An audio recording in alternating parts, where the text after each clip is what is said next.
لیکن بنیاد رکھی عدل اور انصاف پہ. قانون کے سامنے سب ایک برابر. فرمایا کہ میری بیٹی بھی اگر جرم کرے گی تو اس کو سزا ملے گی. اور پھر جو آج پاکستان کے حالات ہیں، انہوں نے آج سے 1500 سال پہلے تقریباً کہہ دیا تھا کہ وہ قومیں جو طاقتور کے لیے ایک قانون بناتی ہیں اور وہ جرم کرتے ہیں ان کو نہیں پکڑتی اور صرف کمزوروں کو جیلوں میں ڈالتی ہیں، وہ تباہ ہو جاتی ہیں. یہ میرے نبی نے 1500 سال پہلے کہہ دیا تھا.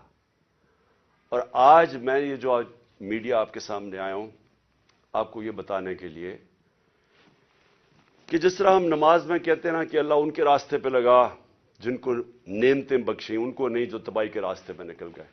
یہ ہم 5 وقت کی نماز میں مانگتے ہیں. آج ہم ادھر کھڑے ہیں. ایک طرف ہے